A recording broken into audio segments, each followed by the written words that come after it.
कि आप सबका प्रेम कैसा है। अब आप सबका प्रेम मुझे पता चल गया और ठाकुर जी ने गोपियों के साथ रास करना शुरू किया। लेकिन जैसे ही ठाकुर जी ने अति सामीप्य दिया, भाई कोई श्रेष्ठ व्यक्ति जब हमारे बहुत करीब आ जाता है तो हमें कई बार अभिमान हो जाता है। गोपियों को भी अभिमान हो गया। त्रिभुवन सुंदर श्री कृष्ण, त्रिलोकीनाथ श्री कृष्ण, हम गोपियों के साथ रास कर रहे हैं, इसका मतलब है कि हम बहुत श्रेष्ठ हैं। ठाकुर जी बोले, बस यही कारण है जिस कारण से मैं अपने भक्तों से दूरी बनाता हूं, कि कहीं मेरे सन्मुख आने पर इसको यह ना लगने लगे कि मैं कुछ हूं। सुनिएगा, आप ठाकुर जी का 56 भोग लगाए थे कल, कितना सुंदर 56 भोग। अगर इतनी मेहमान नवाजी अगर किसी मानव की करोगे तो वो कितना धन्यवाद कहेगा, आपको कितना वो करेगा, अरे भैया तुमने बहुत बढ़िया दे, अरे कितनी सारी सामग्री बनवाई, अपरस में सारी सामग्री बनवाई। वो व्यक्ति 4 जगह आपकी प्रशंसा करेगा, पर ठाकुर जी एक शब्द नहीं बोल के गए आपको। क्यों?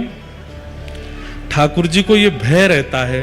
वो प्रसन्न तो बहुत होते हैं, वो व्यक्त तो करना चाहते हैं, लेकिन उनको लगता कहीं मैंने व्यक्त किया और इसको अभिमान हो गया कि देखो मेरी सेवा से ठाकुर जी प्रसन्न हो गए, तो इसके चित्त में जो सहज और सरल और प्रेम स्वभाव है वो नष्ट हो जाएगा। इसलिए ठाकुर जी व्यक्त नहीं करते। प्रसन्न तो वो बहुत होते हैं, आज भी खूब खुश रह रहे होंगे, खूब आनंदित रहे होंगे, नौका में जाके धम्म पे बैठ जाऊंगा और दाएं दाएं डोलूंगा वहां पे, लेकिन बोलेंगे नहीं, अपनी प्रसन्नता आपको दिखाएंगे नहीं, व्यक्त नहीं करेंगे। क्यों? कहीं उनकी प्रसन्नता व्यक्त करने में मुझ में या आप में अभिमान ना आ जाए। मान लो आज रात में ठाकुर जी ने अपनी प्रसन्नता व्यक्त कर दी, आपके स्वप्न में आकर के कहे, अरे तैने बहुत बढ़िया नौका विहार करायो, ऐसी बढ़िया नौका बनवाई, मैं तो बड़ा खुश है गयो। कल पूरे दिन की कथा आपको समझ थोड़ी आने वाली है, फिर आप यूं ही रहोगे, अब तो मैं हूं खरगोन में सबसे श्रेष्ठ। ठाकुर जी स्वप्न में आके कह के गए कि मुझसे बहुत प्रसन्न है, ये अहमता आ जाए, इसलिए ठाकुर जी व्यक्त नहीं करते। प्रसन्न तो बहुत होते हैं, लेकिन मेरे और आपके हृदय की रक्षा के लिए ठाकुर जी व्यक्त नहीं करते। और इसका दूसरा कारण ये समझिए, ठाकुर जी व्यक्त नहीं कर रहे हैं, इसका मतलब क्या है? अभी ठाकुर जी को मेरे चित्त पे भरोसा नहीं है कि मुझे अभिमान नहीं होगा, इसलिए ठाकुर जी व्यक्त नहीं कर रहे। ठाकुर जी उसी दिन व्यक्त करेंगे जिस दिन ठाकुर जी ठोक बजा के देख लेंगे कि अब इसको अभिमान नहीं होगा, उस दिन व्यक्त करेंगे।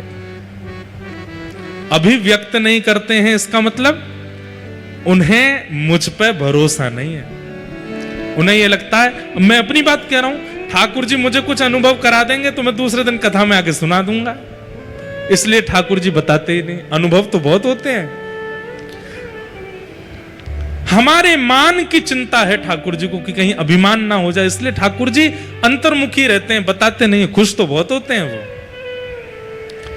क्योंकि रास में वही हुआ, ठाकुर जी रास करने लगे गले में गलवैया डाल के, और वो गोपी मान कर रही है कि मैं कुछ हूं, इसलिए मेरे गले में हाथ डाला है इन्होंने। ठाकुर जी बोले ये मुझे प्रिय नहीं है। अपने आप को कुछ समझने लग जाते हैं, एक मान आ जाता, अभी ये मुझे प्रिय नहीं है। ठाकुर जी मान आते ही वहां से अंतर ध्यान हो गए।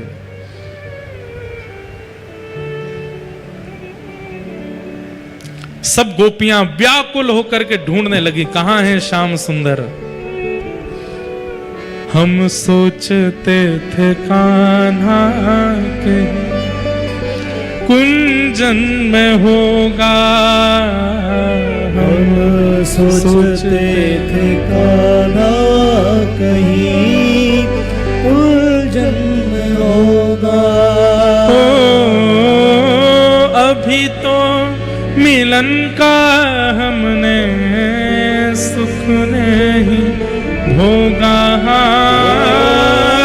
अभी तो मिलन का हमने सुख नहीं भोगा।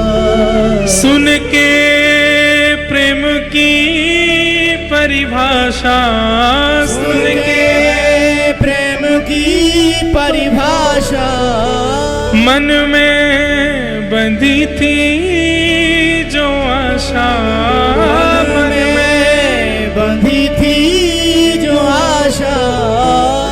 आशा हुई रे निराशा झूठी दे गया दिलाशा श्याम ना मिला हमें श्याम ना मिला हमें श्याम ना मिला हे सुन राधिका दुलारी सुन राधिका दुलारी तेरे द्वार का भिखारी तेरे द्वार का भिखारी तेरे श्याम का पुजारी पीड़ा है हमारी हमें श्याम ना मिला हमें श्याम ना मिला हमें श्याम ना मिला हमें श्याम ना मिला अपना जहां जिसे कहे सब कोई अपना जहां जिसे कहे सब कोई उसके लिए मैं दिन रात रोई उसके लिए दिन रात नेह दुनिया से तोड़ा नेह दुनिया से तोड़ा नाता सावरे से जोड़ा नाता सावरे से जोड़ा उसने ऐसा मुख मोड़ा मुझे कहीं का न छोड़ा हमें श्याम ना मिला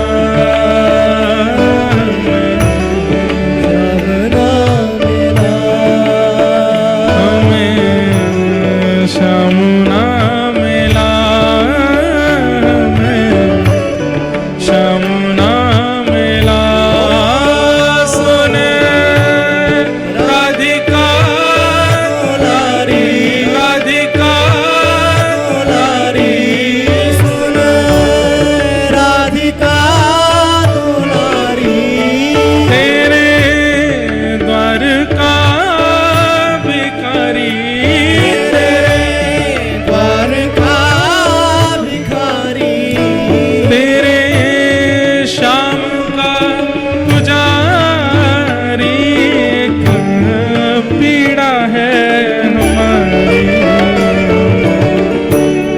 श्याम ना मिला हमें श्याम ना मिला हमें श्याम ना मिला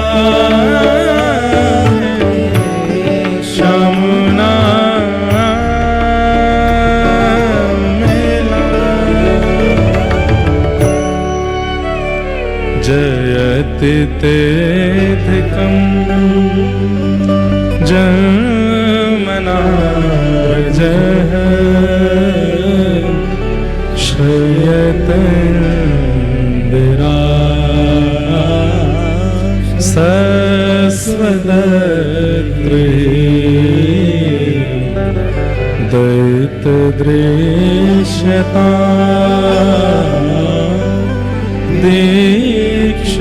दीक्षुतावक स्त्वधृता सव स्वां विचन्दते शरदुदासे साधु जात स बरसी जो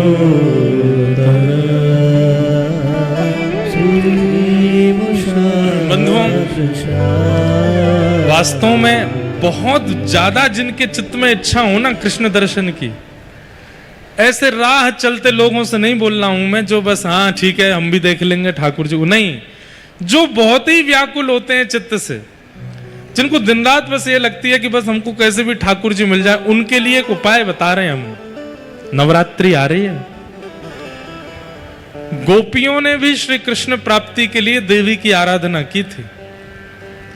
कात्यायनी महामाये महायोगिन्यधीश्वरी, कात्यायनी मैया की आराधना की और कात्यायनी मैया से कहा था कि आप हमको श्री कृष्ण से मिलाओ। और श्री रास पंचाध्यायी जो हुआ है ना, ये रास जो हुआ है ये भी देवी की कृपा से, इसलिए रास के पंचाध्याय के प्रथम श्लोक में ही कहते हैं भगवान अपितारात्रि शरदोत्फुल्ल मल्लिका विक्षरंतुम मनश्चक्रे योग माया उपाश्रिता। ये योग माया कौन है? वैष्णो देवी। ये योग माया कौन है? ये नौ दुर्गा। उन्हीं की कृपा से ही गोपियों को श्री कृष्ण मिले हैं। ये आगामी नवरात्रि में आप देवी पूजन करो, जो विधि विधान से पंडित जी पूजन कराएं वैसे पूजन करो, व्रत करो, नियम करो। संध्या में जब रात्रि के 2 समय आरती होती है, एक सुबह करते हैं एक रात्रि में करते हैं। रात्रि में जब आप जिन देवी को आपने विराजमान किया उनकी आरती करो, आरती के बाद फिर एक गोपी गीत का पाठ करो और गोपी गीत देवी से प्रार्थना करते हुए कहो कि हे योगिनी, हे माया, हे भद्रकाली, आपकी कृपा से व्रजांगनाओं को श्री कृष्ण मिले थे, कृपा करके उन्हीं श्री कृष्ण को हमारे जीवन में भी भेज दीजिए। बंधुओं, पता नहीं क्यों हम बहुत विश्वास से बोल रहे हैं आपसे, 9 दिन में प्रत्यक्ष अगर नहीं भी मिले ना ठाकुर जी, तो स्वप्न में शायद किसी अंग का दर्शन, तो प्रत्यक्ष अंग का दर्शन तो हो जाएगा। प्रत्यक्ष ना मिलने का कारण मुझे पता है, हमारे अंदर मान आ जाएगा, इसलिए नहीं मिलेंगे ठाकुर। और कोई अगर दिख रहा होगा ठाकुर जी को कि मान रहित है, तो हो सकता है प्रत्यक्ष भी मिल जाए। पर इन 9 दुर्गाओं में, 9 देवियों में इस बार कीजिएगा, देवी की आराधना करो, उपासना करो, व्रत करो और संध्या में गोपी गीत का पाठ करो। और गोपी गीत का पाठ ऐसा हो कि गाते गाते गाते गाते नेत्रों से अश्रु आ जाए। और जिसमें बहुत चाह होगी उसी के ही आएंगे, जिसमें कछु ना है चाह वो तो ऐसे ही गा देगा। जैसे ही गोपी गीत का पाठ किया, ठाकुर जी तुरंत वहां प्रकट हो गए और प्रकट होकर के समस्त गोपांगनाओं के उस भाव को ठाकुर जी ने स्वीकार किया। और अब ठाकुर जी जितनी गोपी थी उतने रूप ठाकुर जी ने धारण कर लिए। इसलिए पूर्व में जो हुआ वो रास था, अब जो हुआ वो महारास है। जितनी गोपी उतने ठाकुर जी हो गए और ठाकुर जी ने महारास करना प्रारंभ किया।